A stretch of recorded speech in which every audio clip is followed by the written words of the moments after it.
안녕하십니까? 오늘 함께 나누실 성경 말씀은 사도행전 2장 5절에서 13절입니다. 그때 경건한 유대인들이 천하 각국으로부터 와서 예루살렘에 머물러 있더니 이 소리가 나매 큰 무리가 모여 각각 자기의 방언으로 제자들이 말하는 것을 듣고 소동하여 다 놀라 신기하게 여겨 이르되, 보라, 이 말하는 것 사람들이 다 갈릴리 사람이 아니냐? 우리가 우리 각 사람이 난 곳 방언으로 듣게 됨이 어찌 됨이냐?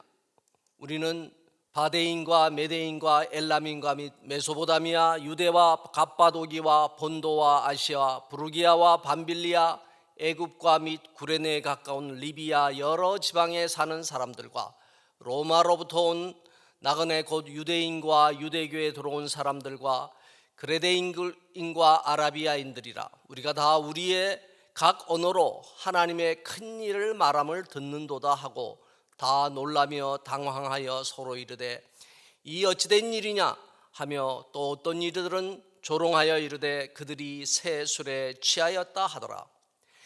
기독교 신앙에서 성탄절과 부활절 못지않게 중요한 절기가 성령 강림절입니다. 오순절 마가의 다락방에 맸던 성령은 사람들의 영혼육을 새롭게 하면서 초대교회를 탄생시켰습니다. 성령을 받아야 새로워집니다. 죄악에서 구원으로, 좌절과 낙심, 의기소침에서 열정으로 변화됩니다. 슬픔이 기쁨으로, 두려움이 믿음으로 달라집니다. 내가 먼저 변화되어야 남을 변화시킬 수 있습니다. 그러기 위해서는 내 속에서 주의 보혈이 생수와 같이 흘러나는 체험을 해야 합니다. 성령 충만이란 무엇이며 성령의 은사와 열매를 어떻게 이루는가라는 질문을 드립니다. 첫째, 성령 임재를 사모해야 성령 충만을 받고 능력 있는 신앙생활을 할 수 있습니다. 삼위일체 하나님은 창조자 하나님이시면서 구원자 예수님, 인도자 성령님이십니다. 예수님은 요한복음 16장 7절에서 그러나 내가 너희에게 실상을 말하노니 내가 떠나가는 것이 너희에게 유익이라. 내가 떠나가지 아니하면 보혜사가 너희에게로 오지 아니할 것이요 가면 내가 그를 너희에게로 보내리니라고 말씀하십니다. 요한복음은 성령님을 보혜사로 말하고 있습니다. 보호하시고 은혜를 주시며 가르치시는 분이라는 의미입니다. 영어 성경에는 옹호자, 애드보키트, 상담자, 카운셀러로 표현됩니다. 성령님은 우리의 구원자이십니다. 죄를 깨닫게 하고 예수 그리스도로 말미암은 의를 알게 하시며 하나님의 심판을 믿게 하십니다. 고린도전서 12장 3절은 성령으로 아니하고는 누구든지 예수를 주시라 할 수 없느니라고 합니다. 성령이 임할 때 죄가 고백되고 통회와 자복이 일어나게 됩니다. 방언의 역사가 일어나고 사람들에게 각종 은사가 부어지게 됩니다. 요엘 선지자는 요엘 2장 28절에서 그 후에 내가 내 영을 만민에게 부어주리니 너희 자녀들이 장래일을 말할 것이며 너희 늙은이들은 꿈을 꾸며 너희 젊은이는 이상을 볼 것이며 라고 했습니다. 구약시대에 이미 소수의 제사장들에게만 임하는 성령이 아니라 요엘 2장 29절에서 그때 내가 또 내 영을 남종과 여종에게 부어줄 것이며로 성령이 모든 사람에게 임하는 보편적 임재를 말합니다. 성령님은 우리를 치유하는 치유자이십니다. 죄로 말미암은 우리의 상처를 치유하십니다. 우리를 회복시키시는 분이십니다. 영적으로 눌려있는 분들을 하나님의 형상으로 회복시키십니다. 성령은 우리를 진리로 이끄시는 인도자입니다. 요한복음 16장 13절은 그러나 진리의 성령이 오시면 그가 너희를 모든 진리 가운데로 인도하시리니 그가 스스로 말하지 않고 오직 들은 것을 말하며 장래일을 너희에게 알리시리라고 합니다. 우리는 어떻게 진리를 아나요? 철학자들은 우리가 이성으로 진리를 안다고 말합니다. 이성은 하나님이 우리에게 주신 좋은 선물입니다. 이성을 통해 하나님과 예수님, 교회와 구원이 무엇인지 이해하게 됩니다. 그러나 이성으로만 아는 신앙은 감격이 덜합니다. 우리는 종종 하나님을 온몸으로 만났다는 간증을 듣습니다. 온몸이라는 게 무엇입니까? 영과 혼과 육, 영과 혼과 몸, 이성과 감성 모두를 말하는 것입니다. 왜 신앙생활이 무기력해질까요? 왜 우리는 뜨겁지도 않고 차갑지도 않으며 하나님이 머리에서만 뱅뱅 맴도는 것처럼 느껴질까요? 이는 우리가 영혼 육 모두에 많은 성령의 충만함을 받지 못해서입니다. 지식으로만 하나님을 알기 때문입니다. 역동적인 신앙생활을 하려면 성령을 온몸으로 체험해야 합니다. 우리 각자가 겪고 있는 문제도 성령님이 해결하시도록 내어드려야 합니다. 말은 하나님께 맡긴다고 하면서 실상은 내 생각대로 하는 부분이 많습니다. 성령은 우리로 하여금 하나님의 뜻을 분별하도록 합니다. 지금 내가 겪고 있는 문제들에 대해 하나님이 기뻐하시는 길을 찾도록 하고 깨닫게 합니다. 그래서 나를 향하신 하나님의 계획하심에 순종하도록 합니다. 어떻게 나를 향하신 하나님의 뜻을 온전히 알 수 있을까요? 이성으로 아나요? 인간 속에는 이성뿐 아니라 죄성으로서의 욕구와 충동, 격한 감정, 그 모든 것들이 섞여 있습니다. 이성은 인간에게 지식을 줍니다. 그렇지만 이성이 주는 지식은 하나님을 제한하기도 하며 인간을 교만하게 하기도 합니다. 이성은 생각을 낳지만 하나님은 우리 생각에 머무르지 않으십니다. 하나님은 이사야 55장 8절에서 이는 내 생각이 너희의 생각과 다르며 내 길은 너희 길과 다름이니라 여호와의 말씀이니라고 하십니다. 성령은 우리 이성을 넘어 하나님을 체험하게 해줍니다. 성령은 영혼 육과 이성 감성 모두를 통해서 전인격적으로 하나님을 만나게 합니다. 이성은 좋은 것이지만 영성은 그것을 넘어서는 것입니다. 우리의 영성은 성령이 채우십니다. 성령을 받을 때 이성을 넘어 온몸으로 하나님을 체험하는 것입니다. 그럴 때 살아있는 신앙이 되는 것입니다. 이처럼 성령으로 충만해야 우리는 하나님의 사람으로서 일상의 삶에서 승리해 갈 수 있습니다. 둘째, 성령의 외적 발현으로서 은사와 내적 성숙으로서 열매가 같이 가야 합니다. 성령께서 임하실 때 놀라운 현상이 일어납니다. 사도행전 2장을 보면 사람들이 전혀 알지 못했던 기이한 일이 발생했습니다. 급하고 강한 바람 같은 소리가 들렸습니다. 불의 혀와 같이 갈라지는 것이 눈에 보였습니다. 이처럼 눈과 귀로 보이고 들리는 현상이 나타난 것입니다. 성령이 임재하시면 외적인 현상이 생겨납니다. 성령으로 충만해지면 우리의 영과 혼, 육이 모두 새로운 역사가 일어납니다. 영은 우리 속에 있는 성령의 임재하심입니다. 그리고 생각과 감정으로 구성되는 혼으로서의 마음은 영을 담는 그릇입니다. 육체는 마음을 담는 그릇입니다. 영과 혼, 육은 서로 연결되어 있습니다. 저는 성령으로 충만하게 임재함을 느낄 때 제 몸이 시원해지는 느낌을 받았습니다. 이처럼 성령이 임할 때는 생각과 감정, 몸이 함께 충만해집니다. 오늘 본문에는 당시 지중해와 중동 지역에서 온 유대인들이 예루살렘에서 성령 강림 받은 사람들을 보면서 그들이 새 술에 취하였다라고 했습니다. 취하였다는 것은 무엇을 말할까요?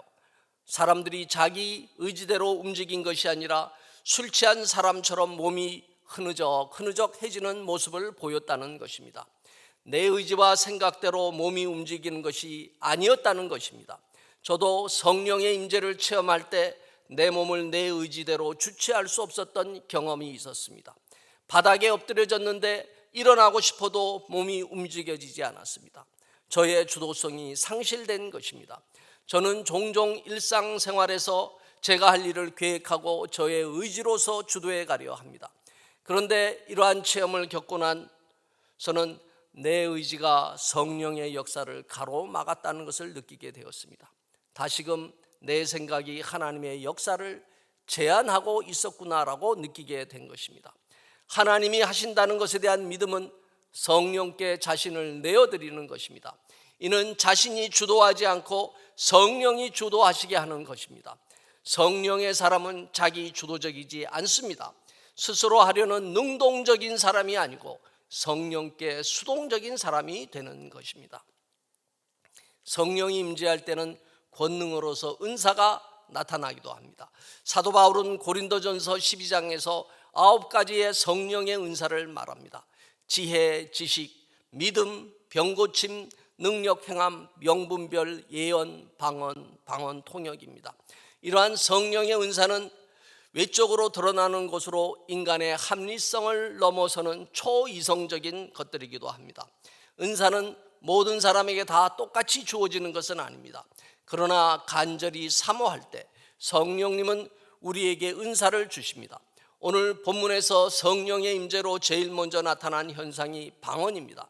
천하 각국에서 온 유대인들이 120명 문도들이 자기 나라 언어로 말하는 것을 듣고는 하나님의 큰 일을 말함을 듣는도다라며 놀라고 당황합니다. 이러한 방언의 은사는 초대교회 때만이 아니라 오늘날에도 나타납니다. 방언이란 내 생각과 의지로서 말하는 것이 아니라 나도 모르는 언어가 내 입을 통해 흘러나오는 것입니다. 로마서 8장 26절은 이와 같이 성령도 우리 연약함을 도우시나니 우리는 마땅히 기도할 바를 알지 못하나 오직 성령이 말할 수 없는 탄식으로 우리를 위하여 친히 간구하시느니라고 합니다. 성령이 내가 해야 할 기도를 대신하여 친히 하나님께 하신다는 것입니다. 고린도전서 14장 2절은 방언을 말하는 자는 사람에게 하지 아니하고 하나님께 하나니 이는 알아듣는 자가 없고 영으로 비밀을 말함이라고 합니다. 방언은 전 세계에 뿔뿔이 흩어진 사람들을 언어의 차이를 넘어 소통하게 합니다. 내가 알지 못하는 언어로 방언을 했는데 듣는 사람이 자기 나라 언어로 말한다며 듣는 것입니다. 여기서 성령께서 언어가 다른 사람들을 하나로 묶어내는 역동성을 보게 됩니다. 성령의 은사는 방언뿐만 아니라 방언 통역, 예언, 신유, 축사와 같은 능력 행함으로도 나타납니다.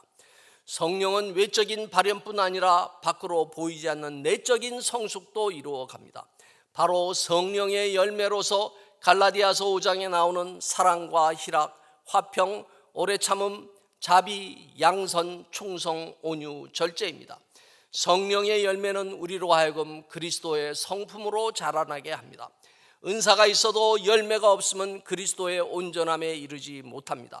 이처럼 성령은 우리로 하여금 외적 발현과 내적 성숙을 함께 이루어가게 하십니다. 어느 때 우리가 성령의 통로가 될까요? 자신이 성령의 통로가 될 수도 있고 그렇지 않을 수도 있습니다. 성령의 통로가 되지 못하는 경우는 인격이신 성령님을 근심케 하는 것과 성령님을 소멸케 하는 것입니다.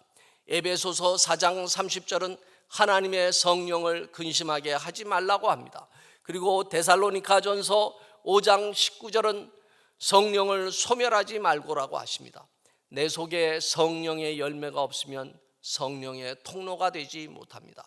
성숙한 신앙은 성령의 열매를 맺어가는 것입니다. 셋째, 지속적으로 매일 성령 충만을 받아야 선교적 삶을 살아갈 수 있습니다. 성령 충만이란 우리의 영이 성령과 연결되어 성령으로 체험받는 상태입니다.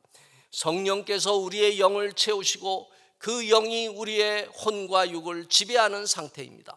우리가 예수를 마음으로 고백하고 입으로 시인하면 구원을 받습니다. 예수를 나의 구세주로 고백하는 것은 성령께서 우리 영에 역사하시기 때문입니다.